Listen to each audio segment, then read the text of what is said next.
Today's reading comes from Luke's Gospel. It's Luke chapter 12 and verses 32 to 40. The context of the reading is that last week we heard the parable of the rich fool. You'll remember how Jesus is teaching to a crowd, it says in Luke's Gospel, of thousands. And he's talking about the hypocrisy of the religious leaders, the challenges to being a disciple and following Jesus, the dangers and the difficulties, the challenges that people would face by being light in the world when everybody wants it to be dark. And yet, in the midst of the crowd, a voice calls out to him to judge on a civil matter. And Jesus doesn't go anywhere near that, but instead picks up on the fact that the person asking the question is motivated by greed and a sense that riches will fulfill their lives, change them and make them somehow better and important. There's a whole subtext there.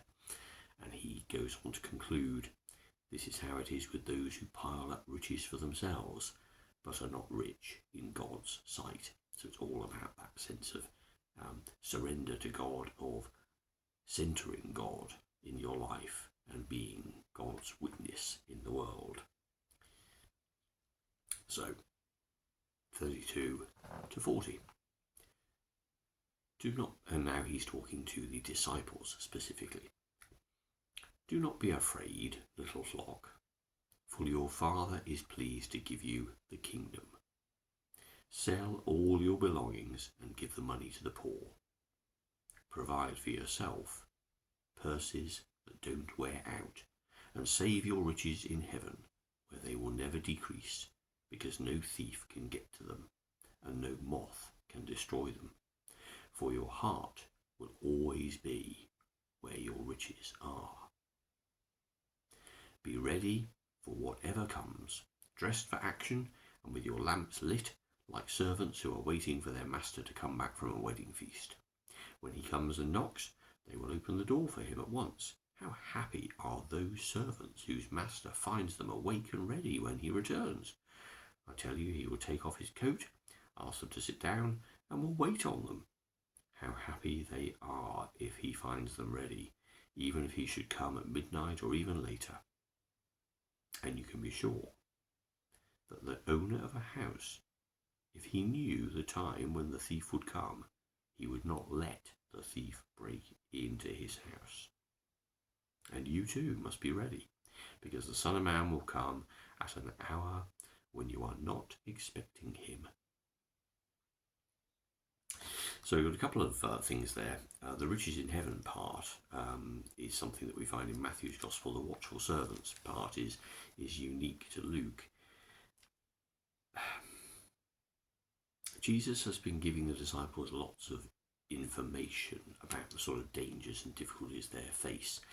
And I guess their faces must have registered that they were concerned and worried and scared. And he says to them ultimately, look, don't worry.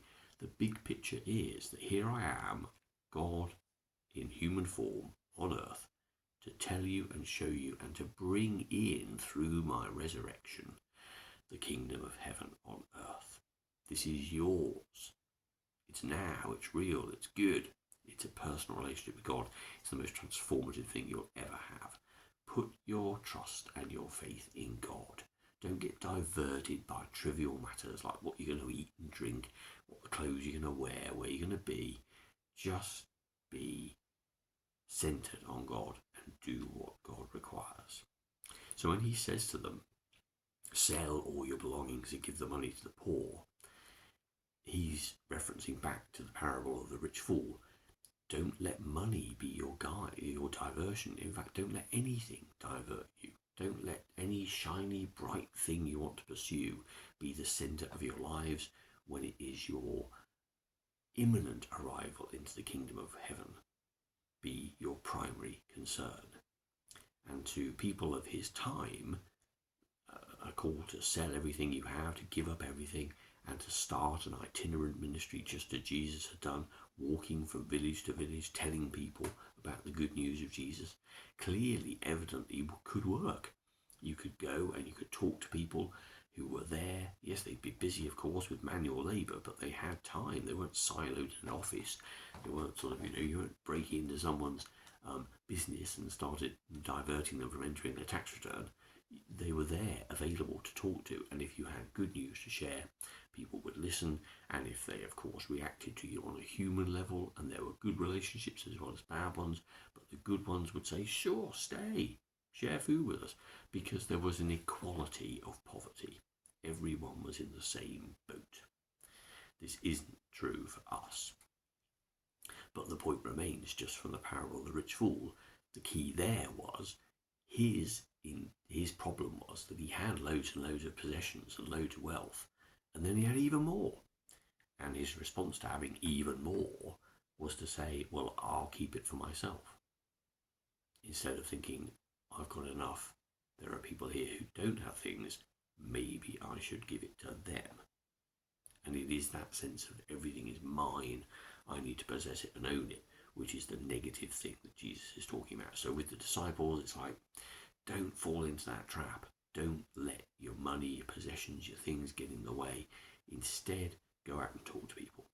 For you and I, that kind of idea of selling everything and then just walking around the streets would be irresponsible, because we'd then be a burden on society and the state. We have relationships, but we're not going to necessarily find them easy to create by just walking into where people work and starting to talk to them. We have relationships of family and friends and neighbours and chance acquaintances that we greet on the street, and these are the relationships that we have been entrusted with. These are the relationships into which we can pour our love, our kindness, and our proclamation of the fact that what fires us and what motivates us is the fact that we know we're loved by the God who made all things. This is our calling, yes, and not to be governed by the things that we own, the things rather that have been entrusted into our care. And if we have more than enough, then to look at what we have and to see what good we can do with it. Because it's not just, although it's primarily, I guess, the most important thing, our time and our energy and our love, but also the things that we materially own can make a huge difference to other people who don't have those things. So seriously look at what you have stored up. What good can you do, rather than how much interest can you earn? And that's still a powerful, powerful message for us today, and something to be aware of. For your heart will always be where your riches are. So whatever you value and trust and put on a pedestal, take a serious look at it. See if it owns you rather than you own it. The watchful servants part is interesting because Matthew has something similar, but his focus is very much on the second coming, which is partly due to his Jewish upbringing, but also because of the time in which the gospel was written, when the early church were looking for when Jesus was going to return.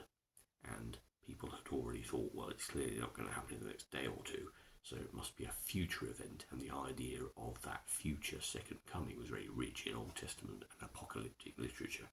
So it was a comfortable message for Matthew. But the commentators that I've looked at say that Luke's got it right, when in fact he's not talking about the second coming, he's talking about his imminent arrest, murder, and resurrection. Be on your guard, he says to the disciples, because you don't know when that's going to happen. It could be any moment when the arrest comes, and when it does, be ready, because that's when you'll have to spring into action. That's when you need to know that the baton has been passed, and that for you, as my disciples, it's your turn to now go on and share the good news. That was for the disciples in that time. For you and I, in a post-resurrection age, Jesus is always with us. God is always with us. And we're able always to talk to God, lean on God, draw comfort and strength and peace and joy from God and our relationship with God. And because of that, we can take up our discipleship and our ministry right here and right now. The call is not for some future age, it is for right now. So all those relationships that we have are there for us to feed into, because there is no middle ground. We're at a T-junction with every single encounter we have. We either do something constructive and positive and helpful for a person, or we ignore them. There is no middle, neutral way. You can't drift through life not making a difference, or you either not make a difference or you do make a difference. There's no in the middle. And this is what is so important about the call of the disciples here, and the call for you and I. It's one, of course, to take seriously the words of the Great Commandment. Love the Lord your God with all your heart, your mind, your soul, and your strength, and love your neighbour as yourself. It is about putting God in the middle of your life rather than yourself, recognizing that you're not the centre of the universe, that what you want, whilst it is a factor, is not what governs everybody else's life. And it is about putting God at the centre of your life, so that the words you speak and the way you spend your time and the things you do are all the things that show that you follow Christ, who showed us unconditional love for all people everywhere, who showed us how to be in relationship to others. And what we saw was acceptance and grace, a rejection of prejudice and malice, a rejection of status and power and importance, and rather a unity and an equality with people, because we recognize that everybody matters.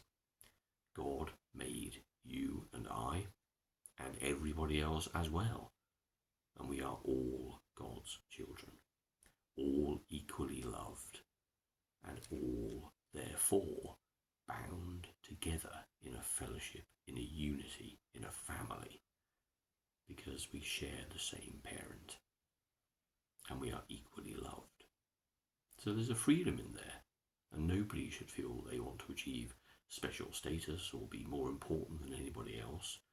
Instead, we are to be brothers and sisters to one another, because that's the way that God has come freely to us and made us whole, given us life in all its fullness through the resurrection of Jesus, which comes to us today in this time in our place, behind locked doors and closed rooms. We experience the living God who loves us and will always, always be with us. So, do not be afraid, little flock, for your Father is pleased to give you the kingdom, and this is our state.